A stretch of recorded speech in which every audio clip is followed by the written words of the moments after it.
Hey folks, I don't normally make videos on these weekly dev streams. I know Aaron already does a pretty good job of covering the TLDRs on that, but there was some pretty cool spicy stuff teased by Mike in this most recent one that I did think was worth talking about real quick. So the first thing I want to talk about is we got a little bit more information on the Weaver faction, some cool stuff. So we kind of saw a little bit of this in the trailer when some people noticed there was it looked like a socket in the Weaver tree with like a little passive node and then like a box that you could put stuff in. So we finally have an idea of what that is. This is the theme of one of these nodes, so there's probably going to be more. You can see here, Commoner's Riches, place a weapon or jewelry item to imprint it in the slot to have a small chance to drop a pile of similar items when killing enemies in your regular echoes. So just from this, I'm guessing that there's going to be a lot of other slots for different types of items. So you see weapon and jewelry here, you're probably going to have other ones. Just my guess. Now, the first question is probably, what does similar mean? It seems like it's picking similar components of the item when it rolls, based on what Mike was saying here. So like if you put in a specific base with like some affix you want, maybe you get items with the affix, maybe you get items of that base type, maybe you get like items of that rarity level. It does seem like it works with uniques and set items too, so you could get some of that, or maybe it's like sort of similar. So yeah, there is going to be some RNG component, but if you're running a lot of echoes and killing a lot of stuff, overall these are going to add a pretty strong targeting component, which I think is really cool. The one thing I want to note about this, if you are somebody who likes COF, is this does interact with the COF rank bonuses. So as you rank up, you get like, you drop more exalted items. That will work with this. The one potential issue I see here is that the power of COF is kind of split into two separate components. One of them being the rank bonuses, giving you the boost to your loot while you're just playing the game normally, buffs your drops and stuff. Early on, this is a pretty big component of the stuff you're getting. While prophecies are still kind of weak, you haven't unlocked the good lenses and all that stuff. Like you're not quite maxed yet of your XP, because your prophecies, which is the other component, is a factor of your XP game, which as you ramp up your strength, you ramp up your corruption and so on, that becomes a bigger portion of COF's power. So this part, this specific thing, the Weaver faction, doesn't seem like it really interacts with prophecies in any meaningful way, unless I'm missing something here. So I guess my concern is like half of COF works with the Weaver faction and the other half kind of doesn't. So yeah, I'm a little bit concerned with like scaling here, but all of this targeting is definitely going to go a long way for finding like base types and all that. But yeah, I guess I'm a little bit concerned of how this ends up working in endgame when you're grinding out your prophecies. Hey Mike, it's already been mentioned that the new Weaver stuff interacts with COF. Is the only COF rank perks, or is that there also some added synergy with prophecies too? It's that like when the Weaver drops items, when the Weaver's will tree drops items, like for example with the node that I'm showing right there,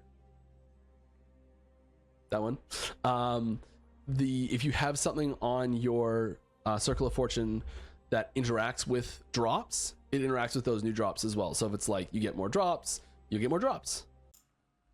Another really cool teaser we got is a node from the Weaver's tree. Weaver's will value in unique items found in your echoes have a chance to be rolled twice, keeping the higher value. Now this might not look super exciting at first. We haven't really had lucky rolls in the game before, and now we do. So imagine like the rolls on your items are lucky, or the rarity of items are lucky, or the LP level, or even like affixes. Maybe you get like the more rare affixes based on some lucky roll or something like that. Like there's a lot of really cool things that this lucky mechanic could apply to. This next one is something that a lot of people have been asking for a really long time. I'm just going to play the clip, kind of speaks for itself. Do you consider the possibility to end prophecies manually outside of the monos to not skip/lose drops? We've got something for this.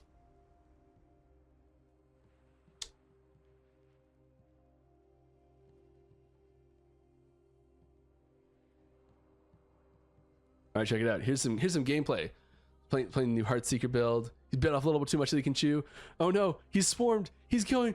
Can he survive? He can pull it out. Oh, he died. Look at all that great gear on the ground. He lost it all. It's just gone. He died. Oh wait, never mind. It's fine. There it is. All good. Now, it's important to note that this doesn't actually fix the issue of prophecy procking and spewing loot all over your screen, cluttering whatever you're trying to look at. But there is a hotkey to quickly disable your loot filter. So yeah, if you do have that problem, you can just hit the hotkey, turn the loot filter off, hide all the stuff, continue whatever it is you're doing. And then when you're done, you can pick it up. Or if you die, you'll have all your items outside the echo. So this is definitely a huge improvement.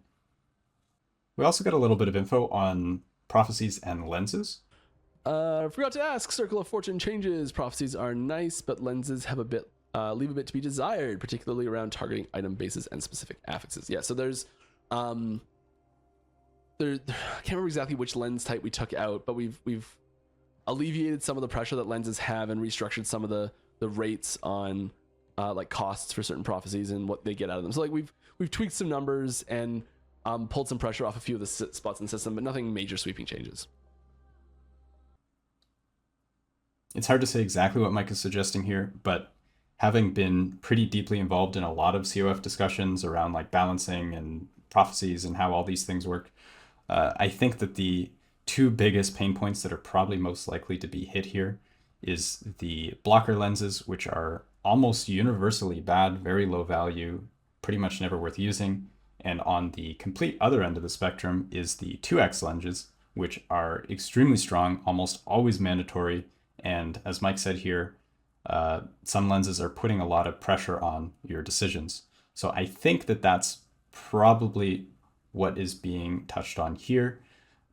For lens being removed, I don't know which one would be removed. I kind of would hope it's not just the 2x lenses being removed from the game, because then that would be a pretty big hit to the prophecies for COF.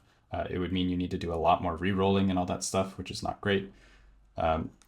On the blocker side of things, if I could have my wish, I would say that these are removed and replaced with something that pretty much does the opposite. So like instead of preventing the like 2 campaign prophecies, like literally 2 campaign prophecies from ever showing up when you roll, you could say like, here's a lens that only gives you monolith prophecies or only gives you arena prophecies or only gives you dungeon prophecies. So yeah, that's kind of the dream. At the end of the stream, Mike was nice enough to put all of the spoilers from the session up on the screen. So yeah, that's pretty much all I got for today. We'll catch you in the next one. Cheers.